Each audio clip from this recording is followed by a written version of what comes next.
그날은 산책을 할 수 없었다. 아침부터 겨울비가 내렸고 차가운 바람이 아파트 단지를 휘감았다. 나는 엄마의 친족집에서 지내고 있었고 그 집은 오래된 단독이었다. 잎이 다 떨어진 화단의 관목 사이를 잠깐 헤매다 들어왔지만 몸이 으슬으슬 떨렸다. 저녁은 평소보다 일찍 끝났고 임숙이모는 손님이 없을 때면 늘 그렇게 했다. 밖은 이미 어두워졌고 운동장은 물 웅덩이로 가득했다. 다행히도 나는 오래 걷는 걸 좋아하지 않았다. 특히 겨울 오후의 산책은 더더욱. 해질녘 놀이터에서 손발이 얼고 유모 역할을 하는 임숙이모의 꾸중이 마음을 아프게 했다. 이모의 자녀들, 혜연, 혜주, 혜성이보다 내가 체력적으로 약하다는 생각에 늘 기가 죽었다. 그들은 거실에서 엄마 옆에 모여 있었다. 엄마는 전기장판이 깔린 소파에 기대 앉아 있었고 아이들과 함께 웃으며 TV를 보고 있었다. 나는 그 무리에 끼지 못했다. 이모는 나를 따로 떼어 놓으며 네가 좀 더 밝고 활발했으면 좋겠는데 라고 말했다. 임숙 이모는 내가 너무 조용하고 아이답지 않다고 했다. 그래서 나는 그들만의 따뜻한 분위기에서 늘 제외되었다. 나는 조용히 부엌 옆 작은 공모방으로 들어갔다. 책장이 있었고 거기서 그림이 많은 어린이 백과사전을 꺼냈다. 창가에 앉아 가리를 모으고 앉았다. 붉은색 커튼을 반쯤 닫자 마치 나만의 작은 은신처가 생긴 듯했다. 오른쪽엔 커튼, 왼쪽엔 창밖으로 보이는 흐린 하늘. 유리창 너머로는 비에 젖은 놀이터와 나무들이 보였다. 책을 펼치자 바다새와 북극의 풍경이 그려진 페이지가 나왔다. 나는 그 그림들을 보며 상상의 세계로 빠져들었다. 백두산 꼭대기, 독도 근처의 파도, 울릉도의 바위섬, 그리고 강원도 설악산의 눈 덮인 풍경이 떠올랐다. 차가운 달빛 아래 난파선이 떠있는 동해바다, 고요한 절터의 묘비, 무너진 담장 너머로 보이는 초승달. 모든 것이 내 상상 속에서 하나의 이야기로 이어졌다. 임숙 아주머니가 겨울 저녁 다리미판을 펴고 우리를 둘러앉게 하며 들려주던 이야기들이 생각났다. 옛날 전래동화, 사랑과 모험이 담긴 이야기들, 그리고 무서운 귀신 이야기까지. 그 시간들은 내게 유일한 위안이었다. 책을 무릎에 얹고 있을 때 갑자기 방문이 열렸다. 야, 진이! 어디 숨었어? 혜성이의 목소리가 울렸다. 그는 나를 찾고 있었다. 나는 커튼 뒤에서 조용히 숨지기고 있었지만 혜주가 창가에 앉아있어! 라고 말하는 바람에 결국 들켰다. 혜성이는 나보다 4살 많은 중학생이었다. 키도 크고 덩치도 컸지만 성격은 거칠고 무례했다. 그는 나를 괴롭히는 걸 즐겼고 아무도 그걸 말리지 않았다. 아주머니는 그가 나를 때리는 걸 본 적도 없었고 다른 아이들도 그를 불쾌하게 하고 싶지 않아 모른 척했다. 너는 구청에 가서 생계급여나 신청해야지. 우리 같은 집안 자식들이랑 여기서 같이 살 생각은 하지 마. 우리처럼 밥 먹고 우리 엄마가 아끼는 옷도 입고 싶다고? 웃기지 마. 혜성인 그렇게 말하며 내 앞에 섰다. 그는 이 집이 자기 거라고 했다. 몇 년 후면 다 자기 거라고. 그리고는 내게 문 옆에 서 있으라고 했다. 거울이랑 창문은 피하고. 처음엔 그의 의도를 몰랐다. 하지만 그가 책을 들어 올려 던지려는 자세를 취하자 나는 본능적으로 몸을 피했다. 책은 휙 날아와 내 이마를 강타했고 나는 문틀에 머리를 부딪혔다. 찢어지는 듯한 통증과 함께 피가 흘렀다. 공포는 이미 지나갔고 분노가 밀려왔다. 넌 정말 악독하고 잔인해. 살인자 같고 노예검도관 같고 로마 황제 같아. 로마사에서 읽은 네로와 칼리굴라를 얻어올렸다. 그와 닮은 점을 조용히 생각해왔지만 이렇게 말할 줄은 몰랐다. 뭐라고? 너 지금 나한테 그런 말을 한 거야? 엄마한테 다 말할 거야. 혜주는 나에게 달려들었다. 머리카락과 어깨를 움켜쥐며 나를 흔들었다. 나는 그에게 폭군의 얼굴을 보았다. 피가 목으로 흘러내렸고 따끔거리는 고통이 있었다. 하지만 그것보다 더 강한 감정은 분노였다. 나는 그를 밀어쳤다. 어떻게 했는지는 기억나지 않는다. 그는 나를 쥐 같은 것이라며 고함을 쳤다. 혜연이와 혜주는 이미 엄마에게 달려갔고 위층에서 이모가 내려왔다.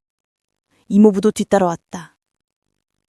세상에 혜성이가 저렇게 분노를 터뜨리다니. 이모는 냉정하게 말했다. 진이를 붉은 방에 가둬요, 여보. 나는 저항했다. 그건 내게 너무나 낯선 일이었다. 혜주와 혜은이는 내가 정신이 이상하다고 생각했다. 미친 고양이 같아요. 부끄러워서, 정말 부끄러워서. 너를 돌봐주고 키워주는 고마운 이모의 아들한테 싸움을 걸다니 얼마나 금주 같은 행동이냐? 나는 외쳤다. 그가 먼저 저를 괴롭혔어요. 난 가만히 있었고 그가 남들 눈을 피해서 저를 항상 괴롭혔어요. 혜성이는 나를 괴롭히는 걸 좋아해요. 그들은 나를 끌고 붉은 방으로 향했다. 의자에 앉히려 했지만 나는 용수철처럼 튀어나오려 했다. 가만히 앉아있지 않으면 묶을 거야. 이모부가 말했다. 혜성이는 멜방 벨트를 가져와 결박을 준비했다. 나는 소리쳤다. 묶지 마세요. 움직이지 않을게요. 그들은 내가 진정된 걸 확인하고는 나를 놓았다. 이모는 내 얼굴을 의심스러운 눈빛으로 바라보았다.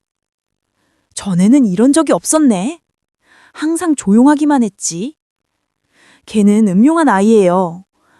혜주도 조용히 말했다.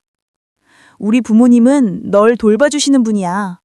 만약 부모님이 거절하신다면 너는 고아원으로 가라 할 거야. 나는 아무 말도 할 수 없었다. 그 말은 내게 익숙했다. 내 존재에 대한 첫 기억에도 그런 암시가 있었다. 너는 여기 가족인 우리들과 동등하다고 생각하지 마. 우리는 돈이 많고 너는 없잖아. 겸손하게 처신해야 해. 우리가 하는 말은 다 너에게 좋은 일이야. 혜연이가 덧붙였다. 상냥하게 굴어야 해. 그렇지 않으면 엄마가 놀또 칠 거야. 이모부가 마지막으로 말했다. 하나님께서 너를 벌하실 거야.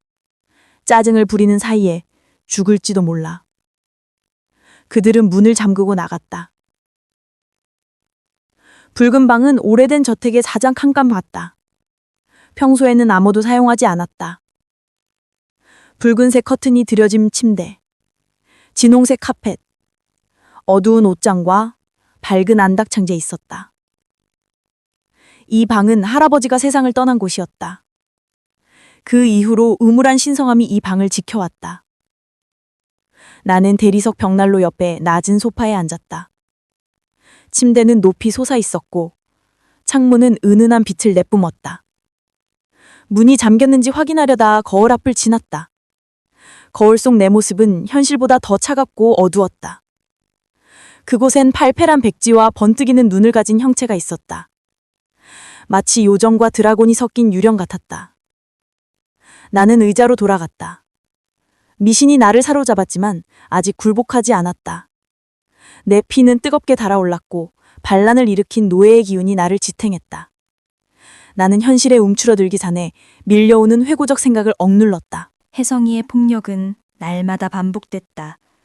그의 거친 말투, 손찌검, 그리고 그걸 당연하게 여기는 가족들. 혜주와 혜연이는 자신들의 우월함을 자랑했고 이모는 나를 볼 때마다 얼굴을 찌푸렸다. 이모부조차 그들 편이었다. 그 모든 것이 내 마음속에 검은 침전물처럼 가라앉았다. 왜 나는 항상 혼나야 했을까? 왜 아무리 잘하려 해도 칭찬은커녕 비난만 돌아오는 걸까? 혜주는 고집이 세고 이기적이었지만 어른들은 그녀를 똑똑하다고 했다. 혜연이는 삐딱하고 무례했지만 예쁘다는 이유로 모두의 사랑을 받았다. 분홍빛 뺨과 검은색 웨이브 머리는 그녀의 모든 잘못을 덮어주는 면죄부였다. 혜성이는 더했다. 고양이를 괴롭히고 학교 화단에 나무를 꺾고 놀이터에서 개를 풀어놓고 온실의 식물을 망가뜨렸다. 어머니에게 욕을 하고 비단옷을 찢고 말도 안 되는 행동을 해도 아무도 그를 꾸짖지 않았다. 그는 여전히 소중한 아들이었다. 나는 그런 적 없었다. 오히려 모든 일을 조심스럽게 해냈고 아침부터 밤까지 의무를 다하려고 했었다. 그런데도 사람들은 나를 버릇없다, 지루하다, 음흉하다고 했다. 머리는 여전히 아팠고 혜성이에게 맞은 상처는 아직도 피가 맺혀 있었다. 그에게 등을 돌렸다는 이유로 나는 오히려 더 큰 비난을 받았다. 부당했다. 너무나 부당했다. 내 아내 이성은 억압에서 벗어나기 위해 기이한 방법들을 떠올렸다. 도망치거나 아니면 먹지도 마시지도 않고 사라지는 것. 그날 오후 내 영혼은 혼란에 휩싸였다. 머릿속은 갇혀 있었고 마음은 반란을 일으켰다. 하지만 그 싸움은 너무 어두웠고 너무 깊은 무지 속에서 벌어졌다. 나는 이곳에서 이질적인 존재였다. 그들과 조화를 이루지 못했고 그들도 나를 사랑하지 않았다. 사실 나도 그들을 사랑하지 않았다. 내가 만약 더 밝고 더 귀엽고 더 활발한 아이였다면 이모는 나를 더 편하게 받아들였을 것이다. 그녀의 아이들도 나를 친구처럼 대해줬을 것이다. 이모부도 나를 희생양으로 삼지 않았을 것이다. 붉은 방에 햇살이 비치기 시작했다. 오후 4시가 넘었고 흐린 날씨는 점점 황혼으로 변해갔다. 계단 창문에 빗소리가 맴돌고 복도 끝 창밖 숲에서는 바람이 울부짖었다. 나는 점점 차가워지고 용기가 사라졌다. 굴욕감, 자기회의, 우울감이 내 눈에 잿더미 위로 스며들었다. 모두가 나를 사악하다고 했다. 어쩌면 그럴지도 모른다. 굶어 죽겠다는 생각 외에 무슨 생각을 했던 걸까? 그건 범죄였고 나는 죽을 자격이 있을까? 아니면 가족 공원 납골당이 나를 부르는 걸까? 그곳에 할아버지가 유골이 모셔져 있다는 말을 듣고 그의 영혼이 나를 찾아올지도 모른다는 생각이 들었다. 그는 내 친할아버지였다. 내가 부모 없이 태어났을 때 나를 데려와 키워달라고 이모에게 부탁했던 사람. 그녀는 그 약속을 지켰다고 생각했지만 나는 그녀의 본성이 허락하는 만큼만 사랑받았다. 나는 거울을 바라보았다. 그 속엔 창백한 얼굴과 번뜩이는 눈이 있었다. 마치 귀룡 같았다. 죽은 자들이 약속을 어긴 자들을 벌하러 돌아온다는 이야기가 떠올랐다. 할아버지의 영혼이 이 방에 나타날지도 모른다는 생각에 몸이 떨렸다. 나에게 다상했던 할아버지 생각에 흐르는 눈물을 닦고 흐침을 억눌렀다. 혹시라도 그 슬픔이 초자연적인 목소리를 깨우거나 어둠 속에서 신성한 얼굴이 나타나 나를 감싸 안을까봐 두려웠다. 나는 그 생각을 억누르려 애썼고 어두운 방을 둘러보았다. 그때 벽에 빛이 번쩍였다. 달빛일까? 아니었다.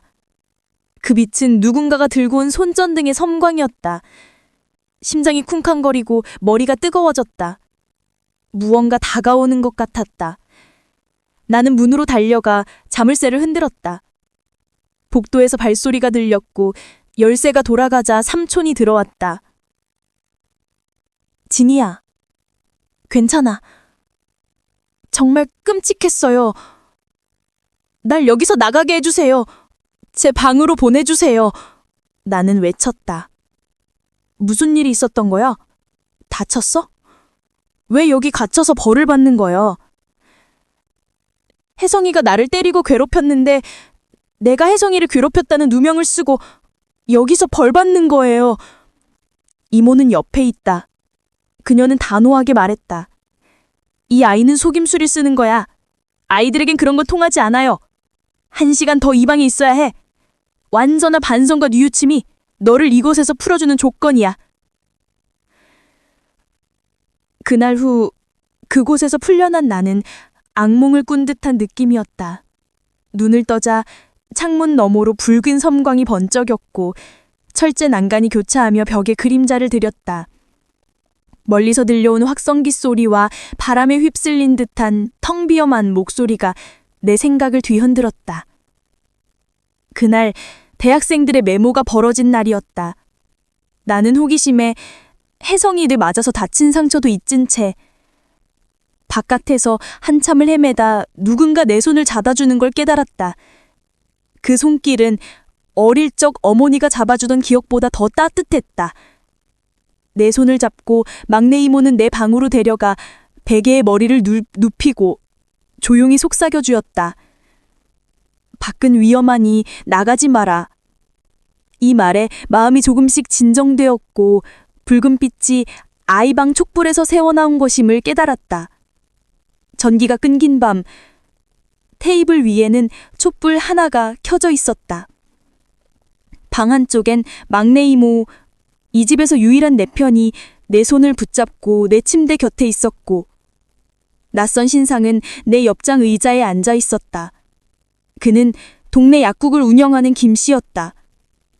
시위로 다친 학생들을 몰래 치료해주던 사람이었다. 그의 존재는 이 집의 냉혹한 분위기 속에서 유일하게 따뜻한 숨결이었다. 곧 괜찮아질 거야. 그는 조용히 막내 이모에게 말하며 내 손을 잡았다. 그의 말투는 조심스러웠지만 그 진심은 분명했다. 그는 막내 이모에게 밤새 내가 방해받지 않도록 당부하고 다음 날 다시 오겠다고 했다. 그가 떠난 뒤 방은 다시 어두워졌고 내 마음은 깊은 슬픔에 잠겼다. 막내 이모는 조심스럽게 물었다. 진이야, 잠이 안 오니? 나는 대답하지 못하고 고개만 끄덕였다. 그녀는 부엌으로 내려가 간식을 가져왔고 그 위엔 맥꽃과 장미꽃 봉우리로 장식된 접시가 놓여 있었다. 하지만 그 아름다움조차 내 감정을 달래주지 않았다. 책을 가져다 달라고 부탁했을 때 나는 동네 도서관에서 빌린 걸리버 여행기를 다시 펼쳤다. 그 속의 세계는 더 이상 환상적이지 않았다. 릴리풋의 작은 사람들은 검멸관처럼 느껴졌고 거인들은 고문관처럼 무서웠다. 걸리버는 고독한 방황자였고 나는 그와 다르지 않았다. 이모는 노래를 불렀다. 그 노래는 오래된 민요였지만 이전은 슬픈 장례식 성률처럼 들렸다. 그녀는 후렴구를 아주 낮고 오래도록 불렀고 나는 그 속에서 내 운명을 보았다. 나는 고아였다. 부모는 내가 아기일 적에 돌아가셨고 친척들은 나를 외면했다. 이 집은 피난처가 아니라 감옥 같았다. 하지만 막내 이모의 작은 친절, 약사 김씨 아저씨의 따뜻한 한마디가 나를 버티게 했다. 그리고 나는 언젠가 이 집을 떠나 진짜 나의 삶을 찾을 수 있으리라 믿었다. 약사 김씨 아저씨는 중년의 남자였고 막내 이모가 가끔 나를 데려가 진료를 받게 하던 사람이었다. 이렇게 좋은 집에 살게 되어 감사하지 않니? 그가 물었다. 나는 고개를 저었다. 제 집이 아닙니다. 나는 수도원장이 아니라 이모 집에 얹혀 사는 조카였다. 저는 가정부보다 여기 있을 자격이 없습니다. 이모의 집은 서울 강북의 오래된 큰 양옥이었다. 마당엔 감나무가 있었고 응접실에는 오래된 장식장이 놓여 있었다. 이모는 친절했지만 그 친절은 늘 조건부였다. 사촌들은 나를 가족이라기보다 손님처럼 대했다. 혜성은 나를 괴롭혔고 혜주와 혜연이도 괴롭히며 나를 무시했다. 이모는 내게 내 친척 중에 이정호라는 너 아버지 동생이 있다더라. 아주 가난하고 천한 사람들이지. 그 사람들에게 가서 살고 싶으니? 라고 묻는 김 씨의 말에 나는 곰곰이 생각했다. 가난은 내게 무서운 단어였다. 남루한 옷, 불 꺼진 방, 싸구려 도시락, 그리고 무례한 말투. 나는 그런 삶을 상상할 수 없었다. 학교에 가고 싶냐는 질문에 나는 망설였다. 학교가 뭔지 거의 몰랐기 때문이다. 이모는 가끔 말하곤 했다. 학교는 여학생들이 단정하게 앉아 예의 바르게 행동해야 하는 곳이야. 거기선 그림도 그리고 노래도 배우고 외국어도 배운대. 그 말은 내 마음을 흔들었다. 나는 그들이 그린 풍경화와 꽃그림, 그들이 부르는 노래와 연주하는 곡, 그들이 번역하는 책들을 상상했다. 학교는 이곳과의 완전한 이별, 새로운 삶으로의 진입을 의미했다. 정말 학교에 가고 싶어요. 나는 말했다. 막내 이모와 김 씨는 아이는 분위기를 바꿔야 해요. 신경이 예민해 보여요. 이곳을 벗어나서 학교 같은 곳에서 공부를 하고 또래 친구들을 사귀며 안정을 찾아야 해요. 라고 막내 이모에게 중얼거렸다. 이모의 집 앞 골목으로 택시가 들어왔다. 해주는 그를 응접실로 안내했다. 그 후 객사 김 씨는 이모에게 나를 학교에 보내는 것이 좋겠다고 권했을 것이다. 이모는 망설였지만 결국 받아들였을지도 모른다. 그날 밤 이모부와 이모는 이야기를 나눴다. 그 아이는 너무 병약하고 음침해. 내보내는 게 낫지. 막내 이모는 한숨을 쉬며 불쌍한 진이는 사랑을 받아야 해요. 라고 했다. 나는 부모님에 대해 처음으로 들었다. 아버지는 가난한 목사였고 어머니는 반대를 무릅쓰고 그와 결혼했다. 둘은 전염병으로 세상을 떠났고 나는 이모 집에 맡겨졌다. 이모는 나를 가족으로 받아들이지 않았다. 나는 혼자 밥을 먹고 혼자 자고 사촌들과는 따로 시간을 보냈다. 1998년 겨울 이모 집은 크리스마스와 새해를 맞아 축제 분위기였다.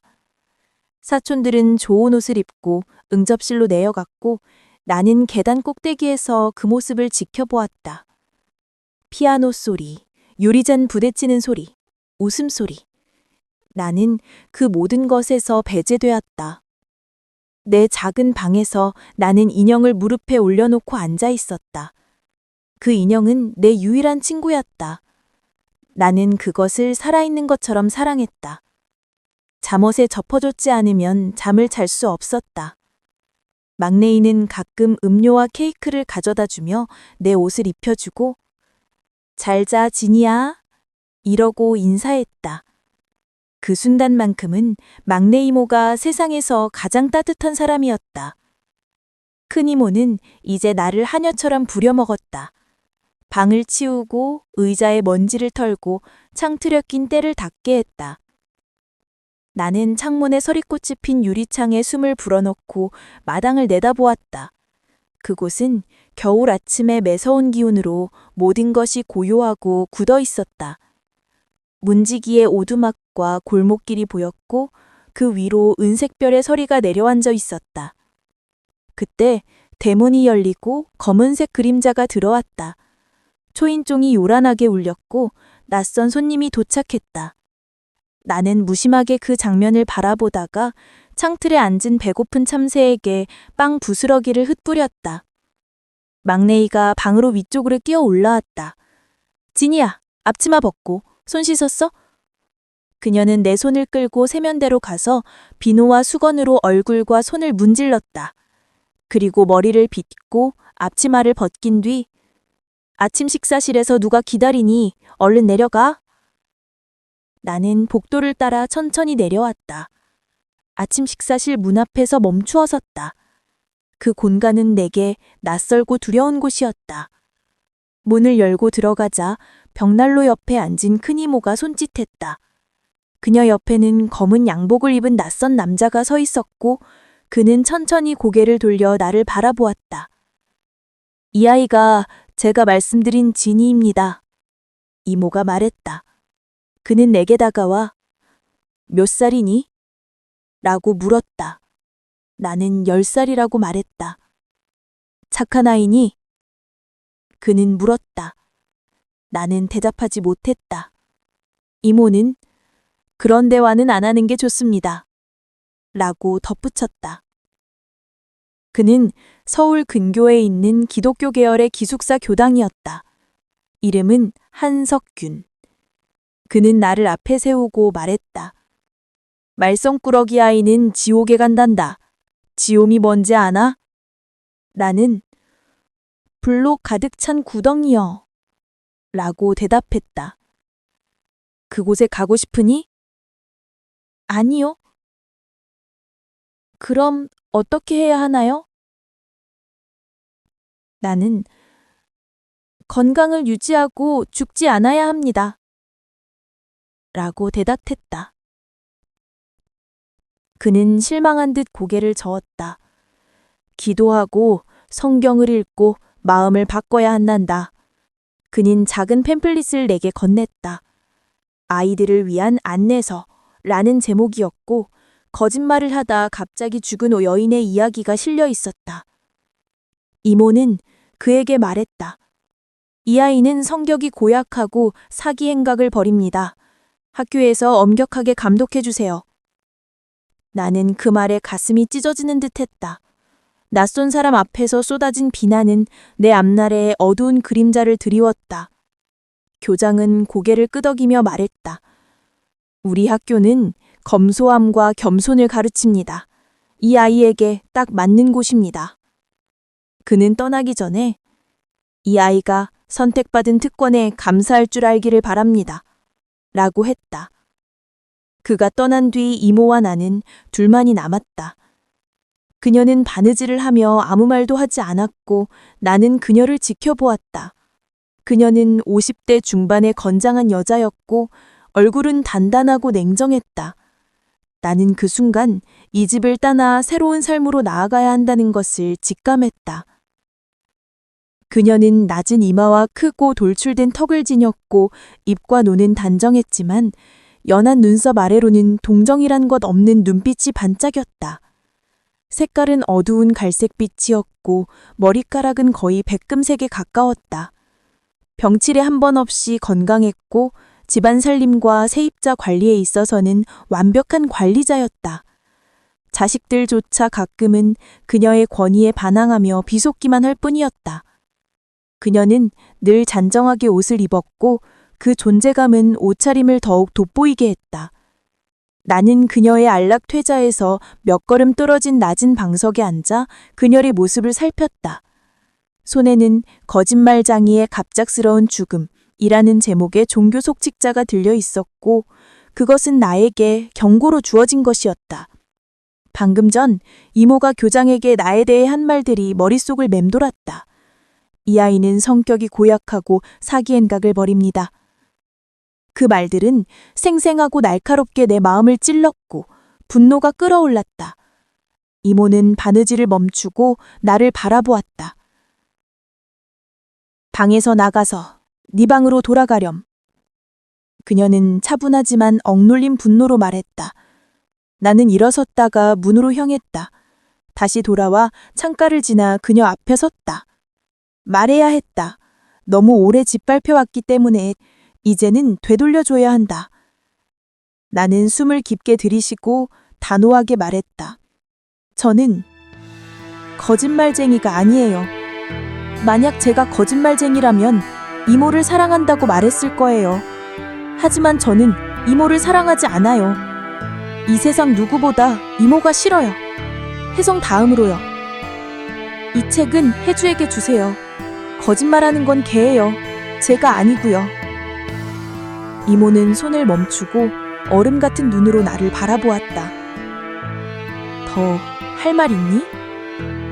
그녀는 마치 어른에게 말하듯 냉정하게 물었다. 그 눈빛과 목소리는 내 모든 반감을 자극했다. 나는 온몸을 떨며 계속 말했다. 이모가 제 엄마가 아니라서 정말 다행이에요. 앞으로 이모를 이모라고 부르지 않을 거예요. 어른이 되어서도 이모를 찾아가지 않을 거고 누가 이모에 대해 물어보면 생각만 해도 속이 메스꺼워진다고 말할 거예요. 이모는 저를 끔찍하게 대했어요. 어떻게 그런 말을 할 수 있니, 진이야? 왜 못하겠어요, 이모? 그게 사실이니까요. 이모는 제가 감정이 없다고 생각하죠. 사랑이나 친절 없이도 살 수 있다고요. 하지만 저는 그렇게 못 살아요. 이모는 저를 불쌍하게 여기지도 않아요. 붉은 방에 저를 밀어넣고 문을 잠갔던 그 일을 저는 평생 기억할 거예요. 제가 고통스러워 울부짖을 때도 이모는 자비를 베풀지 않았어요. 그 벌은 혜성이가 저를 이유 없이 때렸기 때문에 받은 거예요. 저는 이 이야기를 누구에게든 똑같이 말할 거예요. 사람들은 이모를 좋은 사람이라고 생각하지만 이모는 냉정하고 거짓되고 잔인해요. 그 말을 마치자 내 안에서 무언가 터져나왔다. 마치 보이지 않는 족쇄가 끊어지고 자유를 향해 몸을 던진 듯한 기분이었다. 이모는 놀란 듯 손을 들어 올리고 얼굴을 찡그리며 몸을 흔들었다. 진이야, 넌 뭔가 착각하고 있어. 왜 그렇게 떨고 있니? 물이라도 마실래? 아니요, 이모. 다른 건 필요 없니? 난 네 친구가 되고 싶어. 아니요. 이모는 선생님에게 제가 나쁜 성격을 가졌다고 말했어요. 저는 학교에서 모두에게 이모가 어떤 사람인지 말할 거예요. 진이야, 넌 아직 어린애야. 아이들은 잘못을 고쳐야 해. 거짓은 제 잘못이 아니에요. 나는 날카로운 목소리로 외쳤다. 넌 너무 감정적이야, 진이야. 이제 방으로 돌아가렴. 누워서 좀 쉬어. 저는 이모의 귀염둥이가 아니에요. 누울 수 없어요. 학교에 빨리 보내주세요. 이 집에서 살기 싫어요. 그래, 곧 학교에 보내야겠군. 이모는 중얼거리며 바느질을 챙겨 방을 나갔다. 나는 혼자 남았다. 처음으로 싸워서 이긴 기분이었다. 교장이 서 있던 자리에 서서 승리의 고요함을 즐겼다. 처음엔 웃음이 나왔고 기쁨이 솟구쳤지만 곧 그 감정은 가라앉았다. 아이는 어른과 싸울 수 없는 법이다. 하지만 나는 싸웠고 이겼다. 그날 오후 나는 감정을 주체하지 못한 채 이모에게 쏟아낸 말들을 되새기며 마치 불길이 지나간 것처럼 마음의 황폐함을 느끼고 있었다. 처음엔 복수심이 향기로운 와인처럼 달콤했지만 곧 금속성의 쓴맛이 입안에 남았다. 그 말들이 정말 나를 자유롭게 했을까? 아니면 더 깊은 외로움으로 밀어넣었을까? 나는 책을 집어들었다. 아라비안 나이트였다. 하지만 활자 사이로 내 생각은 자꾸만 이모의 차가운 눈빛과 교장의 냉정한 말투를 떠올렸다. 책은 더 이상 위로가 되지 않았다. 유리문을 열자 마당은 검은 서리로 덮여 있었다. 바람도 햇살도 없이 고요한 겨울의 정적이 집안을 감싸고 있었다. 나는 낡은 코트를 껴입고 마당 끝에 감나무 아래로 걸어갔다. 나무는 잎을 다 떨구고 지난 가을의 흔적만을 남긴 채 서 있었다. 양칠 대야의 고인물은 얼어 있었고 마당의 잔디는 하얗게 발해 있었다. 눈송이가 간간히 떨어지기 시작했다. 나는 그 아래서 혼잣말을 했다. 어떻게 해야 하지? 어떻게 해야 하지? 그때 익숙한 목소리가 들려왔다. 제니야, 어디 있니? 점심 먹으러 오거라. 막내 이모의 목소리였다. 그녀의 발소리가 자갈길을 따라 다가왔다. 이 버릇없는 꼬맹이 왜 불러도 안 와? 그녀는 평소처럼 다소 화가 나 있었지만 그 말투가 오히려 따뜻하게 느껴졌다. 나는 그녀를 향해 다가가 두 팔로 안았다. 막내 이모, 오늘은 꾸짖지 마요. 그 말은 내게도 낯선 솔직한 감정의 표현이었다. 막내 이모는 잠시 멈칫하더니 부드럽게 말했다. 진이야, 넌 참 이상한 아이야. 작고 외로운 아이. 학교에 갈 거니? 내 고걸연구에 효과가 있었나? 나를 두고 가는 게 아쉽지 않니? 막내 이모가 나한테 뭘 신경 써요? 늘 나를 꾸짖잖아요. 그건 네가 너무 쉬집고 겁이 많아서 그래. 좀 더 대담해져야지. 대담해지면 더 많은 꾸중을 받잖아요. 이모는 웃으며 말했다. 넌 참 확신에 찬 아이야. 언니가 지난주에 네가 이 집에 있는 걸 원치 않으셨다고 했어요. 언니도 아이들 때문에 스트레스가 심해서 그런 거야, 진이야. 언니를 미워하지 마. 그녀는 손을 잡고 말했다. 자, 들어가자. 좋은 소식이 있어. 오늘 오후에 가족들이 모두 외출할 거야. 나랑 같이 차 마시자. 배달해달라고 케이크도 부탁해 놓을게. 나는 그녀를 따라 집 안으로 들어가며 말했다. 이모, 내가 떠날 때까지 더 이상 나를 꾸짖지 않겠다고 약속해줘요. 좋아, 그럴게. 넌 착한 아이니까 날 무서워하지 마. 이젠 안 무서워요. 진이는 대답했답니다. 이모는 말했지요. 난 너를 좋아해. 내 친딸처럼. 그들을 두려워하면 그들도 널 싫어할 거야.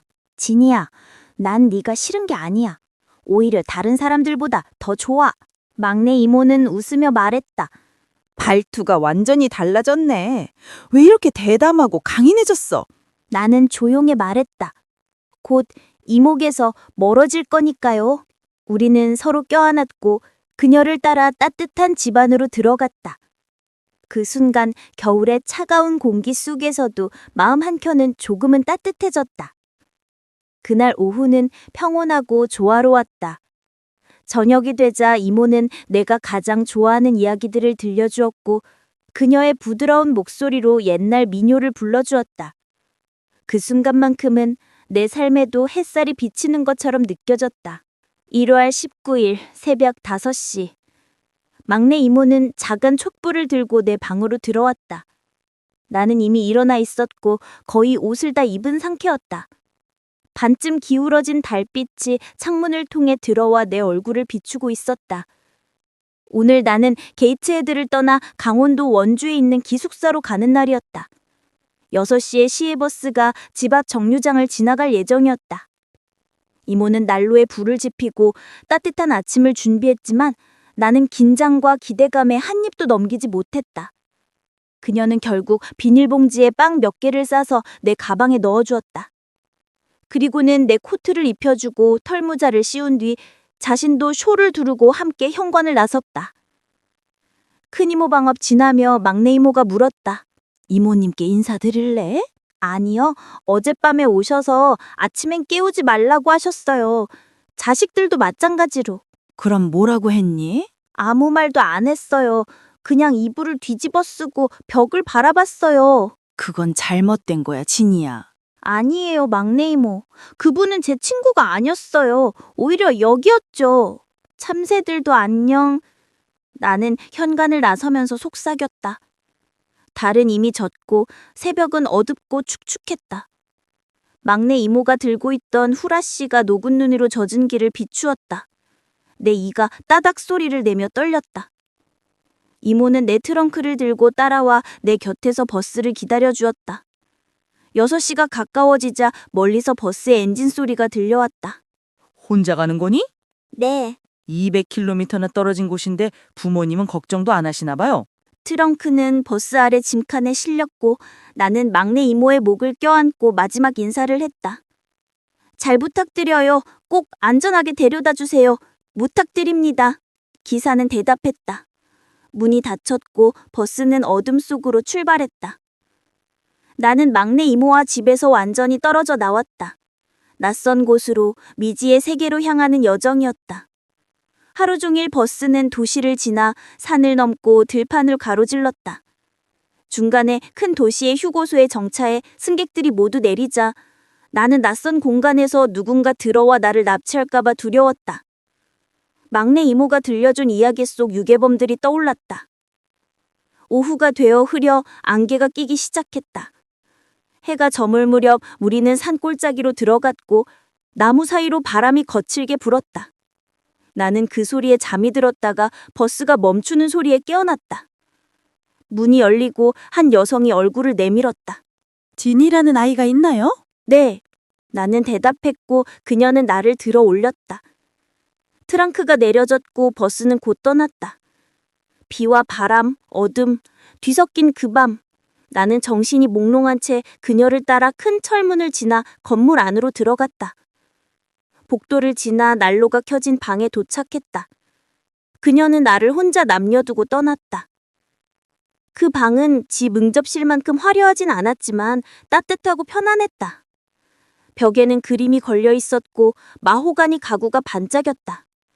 나는 소리를 난로에 녹이며 그림을 바라보고 있었다. 그때 문이 열리고 책을 든 여정이 들어왔다. 그녀는 키가 크고 검은 머리와 눈, 창백한 이마를 가진 사람이었다. 이 아이를 혼자 보낸 건 너무 어린 것 같아요. 그녀는 내 어깨에 손을 얹고 물었다. 피곤하니? 조금요. 배도 고프겠지. 저녁을 먹이고 재워주세요, 경숙 선생님. 나는 부모가 없다고 설명했고 그녀는 내 나이, 이름, 글을 읽고 쓸 수 있는지 등을 물었다. 그녀는 내 볼을 살짝 만지며 착한 아이가 되길 바란다고 말하고 경숙 선생님에게 나를 맡겼다. 경숙 선생님은 다소 피곤해 보였고 빠르게 움직였다. 그녀는 나를 데리고 복도를 지나 큰 교실로 들어갔다. 그곳엔 80명 가까운 여학생들이 갈색 교복을 입고 앉아 있었다. 모두 내일의 과제를 외우고 있었고 교실은 속삭임으로 가득 차 있었다. 경숙 선생님은 책을 걷고 저녁 식사 식판을 가져오라고 지시했다.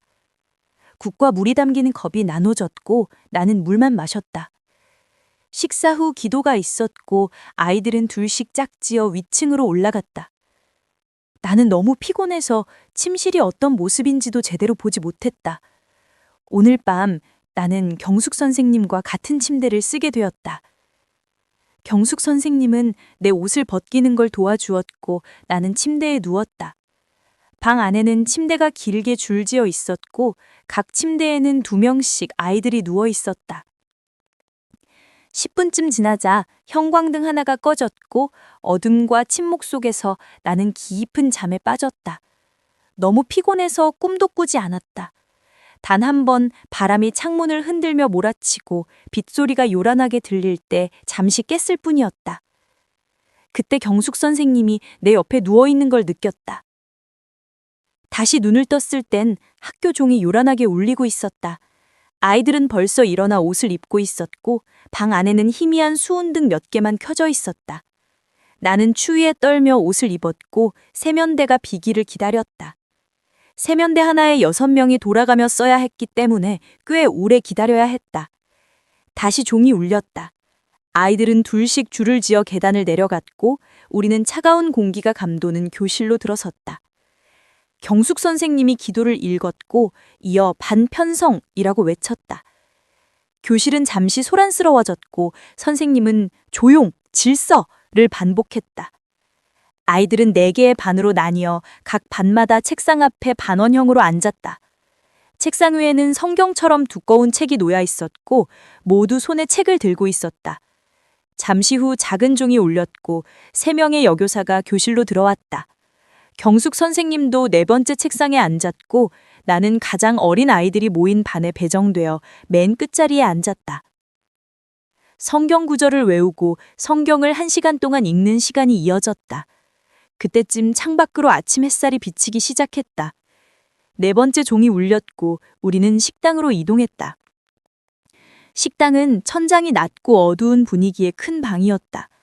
2개의 긴 테이블 위에는 김이 나는 대야들이 놓여 있었지만 그 냄새는 전혀 식욕을 돋우지 않았다. 앞줄에 앉은 고학년 아이들이 속삭였다. 또 탄죽이야. 역겨워. 조용히 해. 라고 외친 건 경숙 선생님이 아니라 상급 교사 중 한 명이었다. 그녀는 키가 작고 어두운 인상에 세련된 옷차림을 하고 있었지만 표정은 냉담했다. 다른 테이블에는 통통한 여교사가 앉아 있었다. 나는 전날 거의 아무것도 먹지 않았기에 허기졌고 죽을 한두 숟갈 떠먹었다. 하지만 곧 그 맛이 너무 끔찍하다는 걸 깨달았다. 탄 냄새가 진동했고 대부분의 아이들은 먹기를 포기했다. 식사가 끝났고 우리는 감사 기도를 드렸다. 먹지 않은 음식에 대한 감사였다. 다시 교실로 돌아온 아이들은 15분 동안 자유롭게 떠들 수 있었다. 모두 아침 식사에 대한 불만을 쏟아냈다. 경숙 선생님은 말없이 듣고 있었고 교장 이름이 언급되자 고개를 저었지만 아이들의 분노를 막지는 않았다. 9시가 되자 경숙 선생님은 조용, 자리로 라고 외쳤고 아이들은 일사불란하게 자리에 앉았다. 상급 교사들이 다시 자리를 잡았지만 모두 무언가를 기다리는 듯했다. 아이들은 벽을 따라 줄지어 앉아 있었고 갈색 교복에 단정한 머리, 양말과 황동 버클이 달린 구두를 신고 있었다. 그 모습은 마치 70년대 교련복을 연상케 했다. 그때 모두가 동시에 일어섰다. 아무런 지시도 없었는데 나는 당황했고 아이들의 시선을 따라 고개를 돌렸다. 어젯밤 나를 맞이했던 그 여성이 교실 끝에 서 있었다. 그녀는 조용히 아이들을 바라보았고 경숙 선생님이 다가가 무언가를 물었다. 그녀는 고개를 끄덕였고 선생님은 1반 지구본 가져오세요 라고 외쳤다. 그녀는 교실을 천천히 걸어 올라왔다. 아침 햇살 아래서 본 그녀는 키가 크고 단정한 자태에 검은 눈동자가 부드럽게 빛났다. 짙은 검은 머리는 둥글게 말려 있었고 자주색 울 원피스에 검은 벨벳 장식이 달려 있었다. 허리에는 금색 손목시계가 반짝였다. 그 시계는 흔치 않은 것이었고 그녀의 존재는 교실 전체를 조용한 경외심으로 물들였다. 그녀의 얼굴은 단정했고 피부는 창백하지만 맑았고 걸음걸이와 자세는 고귀한 품격을 지녔다. 그녀의 이름은 이규리였다. 교회에 갈 때 내가 들고 가야 했던 성경책 안쪽에 적혀 있었다. 이 학교의 교감 선생님, 바로 원정님이었다. 그날 오전 선생님은 지구본이 놓인 책상 앞에 앉아 일반 학생들을 불러 지리 수업을 시작했다. 다른 반에서는 역사, 문법, 작문, 산수 수업이 이어졌고 고학년 학생들에게는 음악 수업도 진행되었다. 수업은 시계에 따라 정확히 진행되었고 정오가 되자 선생님이 자리에서 일어섰다. 여러분, 아침 식사가 너무 형편없었죠? 배가 고플 거예요. 제가 책임지고 점심으로 비빔밥을 준비하라고 했습니다. 선생님들의 얼굴에 놀라움이 스쳤다. 제 책임입니다. 그녀는 조용히 덧붙이고 교실을 나섰다. 그건 신선한 고기가 곁들인 비빔밥이었고 아이들은 기쁨에 찬 얼굴로 그것을 받아들였다. 이후 운동장으로 나가라는 지시가 내려졌고 아이들은 회색 모지 코트와 색색깔의 천근이 달린 모자를 쓰고 나갔다. 나도 그들과 함께 운동장으로 향했다. 운동장은 높은 담벼가로 둘러싸여 있었고 한쪽에는 긴 복도가 있었다. 가운데는 작은 화단들이 줄지어 있었는데 각 화단은 학생들에게 배정되어 있었다. 하지만 1월 29일의 풍경은 황량했다. 꽃은 없었고 낙엽과 진흙만이 남아 있었다. 날씨는 흐리고 안개는 노랗게 내려앉았고 땅은 전날의 폭우로 인해 축축했다. 건강한 아이들은 뛰어다니며 놀았지만 창백하고 마른 아이들은 복도 아래 모여 떨고 있었다. 그들 사이에서는 마른 기침 소리가 자주 들렸다. 나는 아무에게도 말을 걸지 않았고 누구도 나를 신경 쓰지 않았다. 하지만 그런 고립감은 익숙했다. 나는 복도 기둥에 기대어 회색 코트를 몸에 꼭 감싸고 추위와 배고픔을 잊으려 애쓰며 주변을 바라보았다. 학교 건물은 반은 오래된 회색 벽돌, 반은 새로 지어진 붉은 벽돌이었다. 새 건물에는 교실과 기숙사가 있었고 창문은 격자 무늬로 교회처럼 보였다. 입구 위에는 돌로 쓴 문구가 새겨져 있었다. 너희 빛을 사람 앞에 비추어 그들로 너희 착한 행실을 보고 하늘에 계신 너희 아버지께 영광을 돌리게 하라. 나는 그 문구를 반복해서 읽었다. 기관이라는 단어가 왜 쓰였는지, 이곳이 다른 학교와 어떻게 다른지 궁금했다. 그때 기침 소리가 들려 돌아보니 소녀가 돌벤치에 앉아 책을 읽고 있었다. 책 제목은 라솔라스. 낯선 이름이라 흥미로웠다. 그녀가 책장을 넘기며 나를 보자 나는 말했다. 그 책 재미있어? 괜찮아. 그녀가 잠시 나를 살펴보고 대답했다. 무슨 내용이야? 나는 평소와 달리 낯선 사람에게 말을 건지었다. 그녀의 독서가 내 안에 공감을 자극한 것 같았다. 읽어도 돼. 그녀는 책을 내게 건넸다. 나는 책장을 넘겼지만 내 취향에는 너무 진지하고 무거웠다. 요정도 없고 환상도 없었다. 나는 책을 돌려주었다. 그녀는 조용히 다시 책을 읽으려 했지만 나는 다시 말을 건지었다. 저기 돌에 새겨진 글이 무슨 뜻이야? 이 학교는 왜 기관이라고 불려? 여긴 고아들을 위한 기독교 학교야. 우린 모두 자선 아동인 거지. 너도 부모님이 돌아가셨지? 응, 기억도 안 나. 우리는 연간 1,100만 원 정도를 내야 해. 하지만 그 돈으론 부족해서 서울이나 이 지역의 후원자들이 기부하는 거지. 그럼 이규리 선생님이 이 학교 주인이야? 아니, 윤 목사님이 운영자야. 그는 이곳에서 3km 떨어진 큰 저택에 살고 있어. 그럼 이규리 선생님은 그냥 교감인 거야? 맞아. 하지만 정말 똑똑하고 좋은 분이지. 다른 선생님들보다 훨씬 나아. 다른 선생님들은 누구? 빨간 볼의 황 선생님, 검은 머리의 방 선생님은 역사와 문법을 가르쳐. 노란 리본이 단 손간지를 허리에 묶은 마이클 선생님은 캐나다에서 오셨고 영어를 가르쳐. 그분들 좋아? 그럭저럭.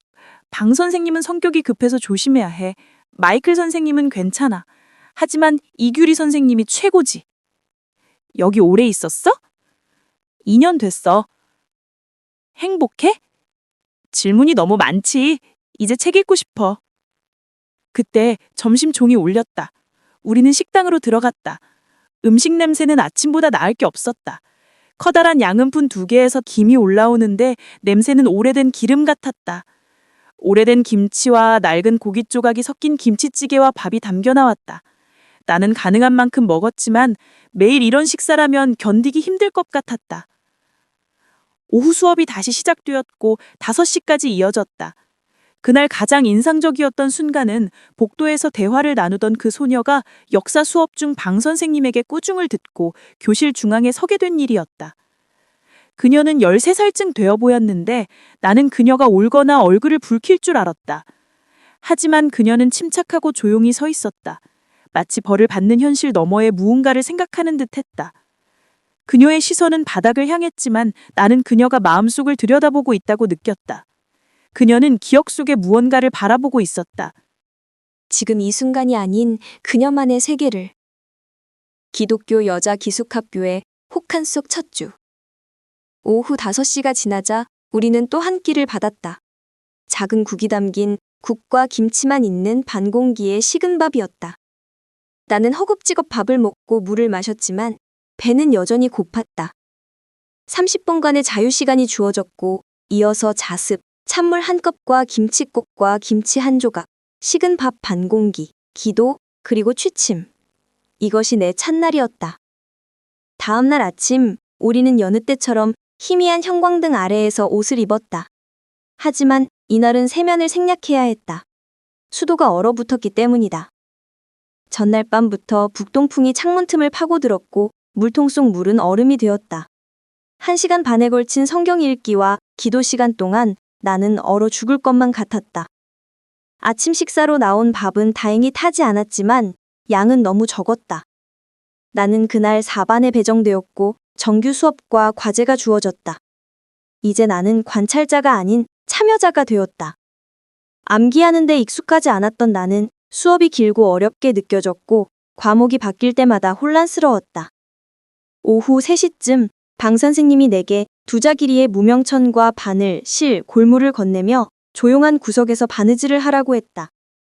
대부분의 아이들이 바느질을 하고 있었고 한 반은 황 선생님 주변에서 영어 역사 수업을 받고 있었다. 그 수업에서 나는 복도에서 만났던 지연이를 다시 보았다. 그녀는 처음엔 반의 맨 앞에 있었지만 발음 실수나 쉼표를 무시한 탓에 맨 뒤로 보내졌다. 그럼에도 선생님은 그녀를 계속 지적했다. 지은아, 발끝을 밖으로 내.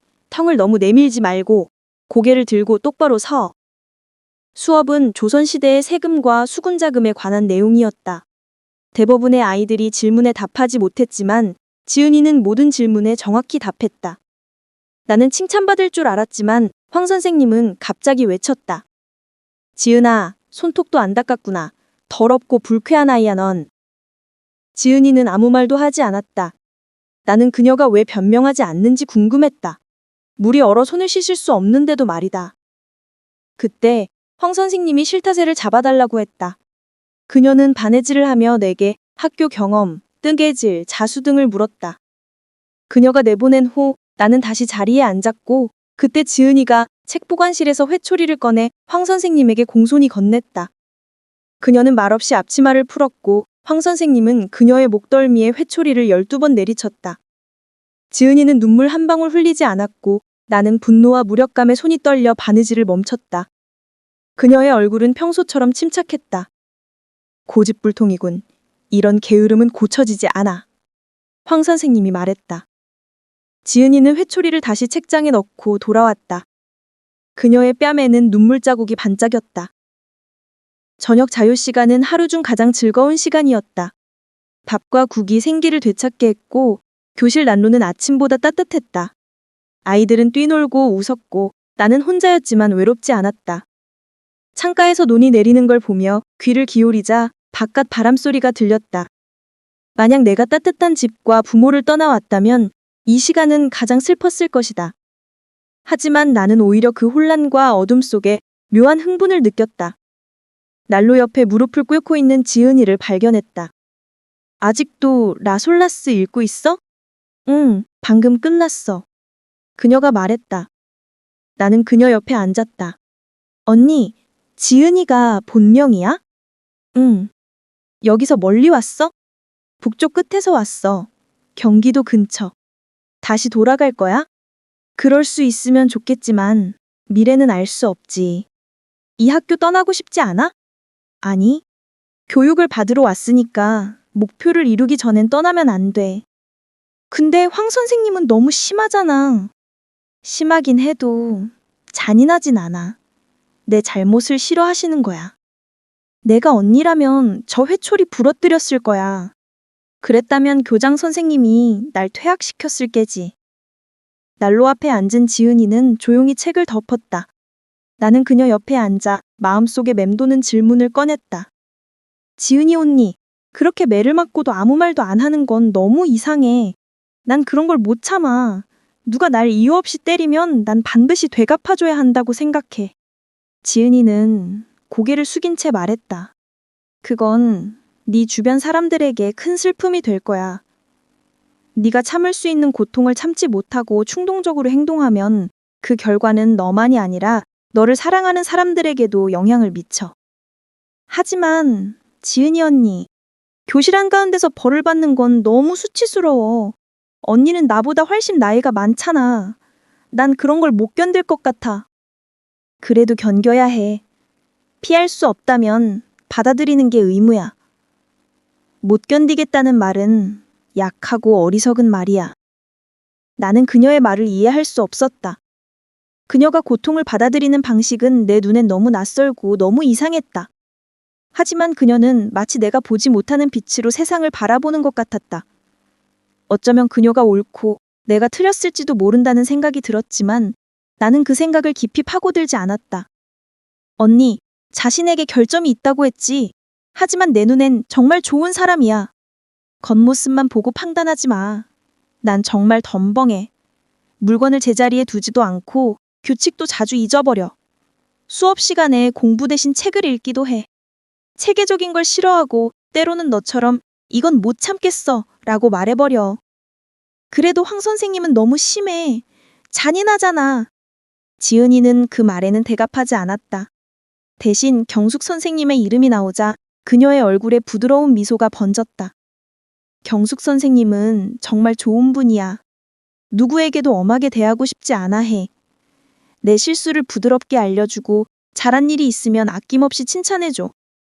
하지만 그 칭찬조차도 날 바꾸진 못했어. 나는 여전히 덤벙하고 조심성이 없어. 그건 이상하네. 조심하는 건 쉬운 일 아니야? 너에겐 쉬울지도 몰라. 넌 수업 시간에 집중하잖아. 난 자꾸 딴 생각을 해. 선생님들이 설명하실 때 난 북쪽 고향의 개울 소리를 떠올려. 그러다 질문이 오면 아무것도 못 듣고 있었는 걸 깨닫게 돼. 하지만 오늘 밤에는 정말 잘 대답했잖아. 그건 우연이야. 조선시대 선조왕에 대한 내용이 흥미로웠거든. 그가 정의롭고 강심이 있으면서도 왜 그렇게 어리석은 결정을 했는지 생각했어. 왕권만 바라다가 시대의 흐름을 보지 못했지. 그래도 난 그를 우리 동정하게 본 사람이야. 불쌍한 왕이야. 지은이는 혼잣말처럼 중얼거렸다. 그녀는 내가 그 주제를 잘 모른다는 걸 잊은 듯했다. 나는 그녀를 다시 현실로 끌어왔다. 황 선생님 수업 때는 딴 생각하지 않아? 거의 안 해.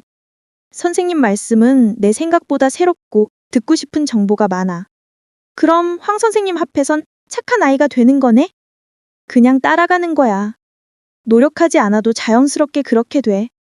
그런 착함엔 별 의미가 없어. 아니야. 그건 의미 있어. 착한 사람에게 착하게 대하는 건 내가 바라는 건 전부야. 하지만 세상이 다 그런 식이면 나쁜 사람들은 더 나빠질 거야. 아무 이유 없이 때리면 우리도 강하게 되갚아줘야 해. 그래야 자신은 그런 짓 못하게 되지. 나는 흥분해서 내 생각을 쏟아냈다. 이모와 혜성이에 대한 분노, 부당한 대우에 대한 저항, 그리고 복수에 대한 갈망. 그녀는 조용히 인내심 있게 내 말을 다 들어주었다. 그녀는 아무 말도 하지 않았지만 그 침묵은 비난이 아니라 의해였다. 큰 힘없는 정말 나쁜 사람이야. 그녀가 네한테 했던 말과 행동을 다 기억하고 있잖아. 그게 얼마나 깊은 상처인지 알아. 지은이는 조용히 말했다. 그 기억을 지우는 게 더 행복하지 않을까? 인생은 미움과 복수에 쓰기엔 너무 짧아. 그녀는 죽음 이후의 세계, 영혼의 순수함, 죄와 용서에 대한 자신의 신념을 이야기했다. 그것은 내가 들어본 적 없는, 그러나 이상하게 위로가 되는 이야기였다. 그녀는 복수를 거부했고 대신 영원한 안식과 희망을 믿었다. 나는 그 신념을 이해할 수 없었지만 그 안에서 지은이의 얼마나 평화로운지 느낄 수 있었다.